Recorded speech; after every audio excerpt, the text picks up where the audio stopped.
All right. So I've been a high school principal since 2011. It has 100% made me a better football coach because I have observed some great teachers now that I didn't observe when I was teaching math myself. All right? It has made me a better coach, no doubt about it. Okay?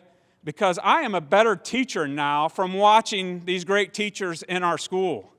Interesting fun fact, Ohio gives these assessment tests, and Marion Local Schools was ranked number 1 out of 750 schools in the state of Ohio on our test scores. All right, so I'm around some very motivated teachers, some high-level teachers, and they take it serious. And the kids, go in there and perform. And, so I'm going in there, and guess what I'm doing? I'm making hypotheses, right? I'm coming up with some sort of thought in my mind, like, why are the kids in this class eating out of this teacher's hand? And just working their tail off for this teacher. And then I go to another classroom, and it's the same set of kids, and all they're doing is moaning and complaining. Why? I think it's because of this. Clear expectations. That's simple, right? They should know what to expect when they come in your locker room every day. They should know what to expect. Okay? I am going to tell them the practice schedule if it's anything different. Because I think a kid wants to know what they're going to do that day. I'm going to tell them. I'm going to tell them what we're going to learn today and why we're going to learn it. And at the end of this practice, you should be able to do A, B, and C. Because guess what? In the classroom, that's what the great teachers are doing. And they're checking. Do they know A, B, and C? And if they don't, they're going to fix it. Okay? If you want to be a better coach, find out who the best teachers are in your building and go watch them teach. Go watch them teach. Okay? Consistency. Like I said, they should know what to expect out of you, out of your program, out of your coaches. Work alongside. This is huge. This is why, they'll do anything. They'll run through a wall for this coach or this teacher, but they're just going to complain and moan for this teacher because how the teacher is. All right? Are they sitting next to them both literally and figuratively and helping them get to the goal line, to the finish line? All right? And feeding them stuff when they need it. All right? Not just enabling them, but helping them. Or are they at the finish line with a red pen and a stopwatch? Okay? That's the difference, guys. That's the difference. That's the difference between great teachers that just get those kids to perform very highly. Okay, higher level thinking, if I have time, the last guy went over, so no one's going to kick me off here, right? Because I got squeezed now. Higher level thinking, just like in the classroom. And I'm going to go over something that you might not have ever seen before at a football coach's clinic. But we don't give them a playbook per se. We give them a notebook and a pen. And we're giving them handouts of stuff. But my thought is this season is a different season than the previous season. And we are going on a journey together. I don't know what we're going to be running week 16. Why am I going to spend all this time putting together a playbook that we might not ever get to these 2/3 of it? But you know what? Sunday night when we meet as a staff, the question is always, all right, what was the best run play last week? And we're going to do a play action and maybe a complementary run off of that. That's it. And that's how we build our playbook during the season. What did we do best last week? And what can we do off of that? Okay, maybe this kid can and can't do. I mean, it's just a journey together. And we're going on this journey together. Two-way feedback. Okay, that's hard truths.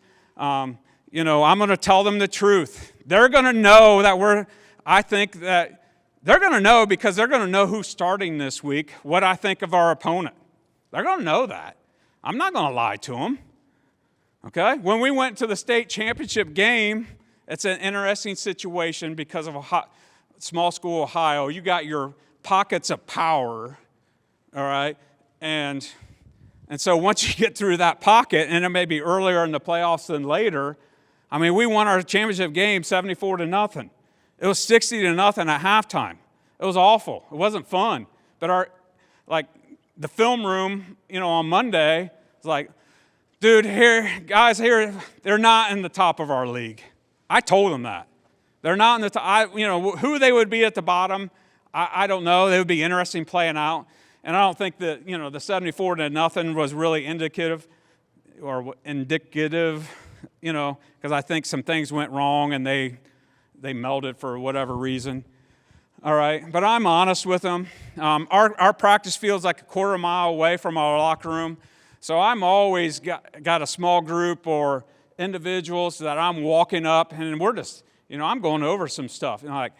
If you want to go from being a long reliever to being in the rotation, we're going to need you to do this.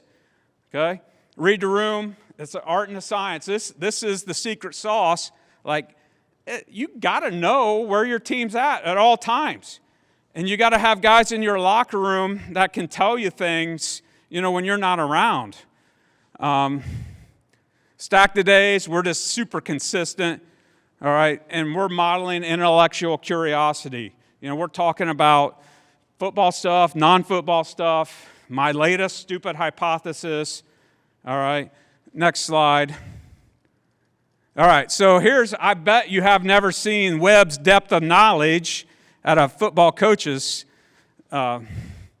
meeting before. But, you're teaching your kids, if they're just memorizing what to do, you're at that level 1 recall. And, what can you do to get them past that? Because let's be honest, let's say we take a simple curl-flat combination. All right, very simple. But if they're only memorizing, I got a curl on this, and I have a flat, and the field is compressed, or you're not on the exact spot where you typically practice this from, in terms of left, middle, right middle, whatever. All right. If they don't understand we are trying to put the other guy's curl flat defender in a bind, they could run a curl and a flat, and that defender could cover them both. I've seen it done because I've seen it on our film before. It's yeah, you memorized what to do, but you didn't know why we're doing this. We're doing this to put that curl flat defender in a bind. So if I can find this, I highlighted a couple words, and those other things that we try to get to. So on level 2, I highlighted identifying patterns, cause and effect, comparing. Level 3, revising, use concepts to solve non-routine problems, drawing conclusion, hypothesizing. Okay? And level 4, this is what our teachers do. Can they get their kids to level 3 and level 4? And guess what? When you give them the test in the spring, they're going to score a lot better if they were made or taught to think in level 3 or level 4 as opposed to just memorizing something. Okay, level 4, applying concepts, creating. Next slide, please. All right, the best things, 31 years in a nutshell. The best things we do, we coach everyone. Okay? We tell them it's your team, so there's certain decisions that you're going to make, but it's our program. Okay, there's certain decisions I'm going to make. We model praise the standard. Okay, the standard is the standard. It's your job as a coach, and it's not fun. It's not easy. It gets old. But when it's below the standard, you need to let them know that. Every day, somebody, we've won 64 games in a row, 4 state titles. Every day, somebody is going to try to see if they can lower the standard. Every day. I have to. And it's the head coach a lot of times because some of your assistants, it's tiring, and it's hard, and it stinks, all right? You got to do some things that piss people off, okay? But it's the bottom line.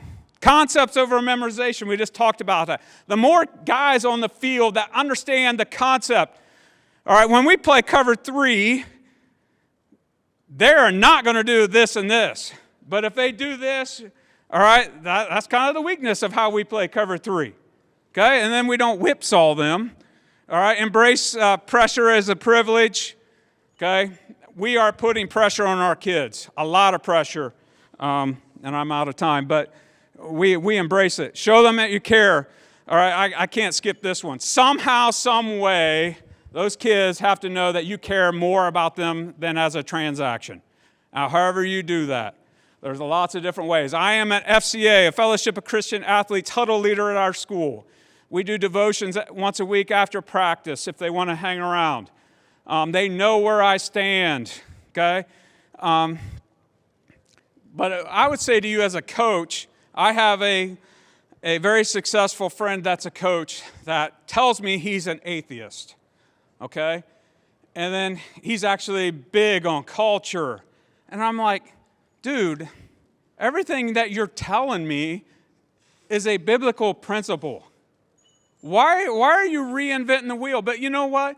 Like, you're basically embracing the teachings of Jesus without getting it.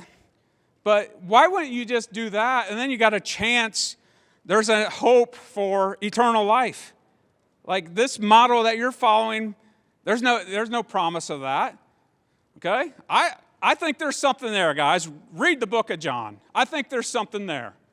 Okay? So there's a couple books. 3D Coach, great book. We actually did this as a book study with the area FCA leader. It just goes over the 3 levels of coaching. All right, keep going, Joel. That's one I like. This book I like, Joe Ehrman, Season of Life.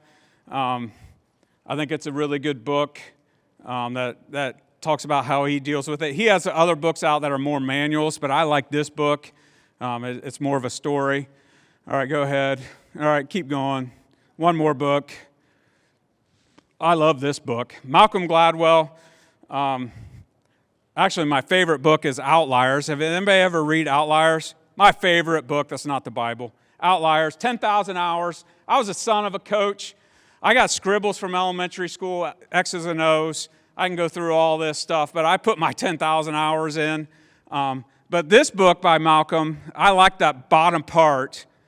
But those who have perfected the art of thin slicing, filtering the very few factors that matter. So like very few things make a big difference if you know what to look for. All right, guys, that's all I got. Thanks a lot.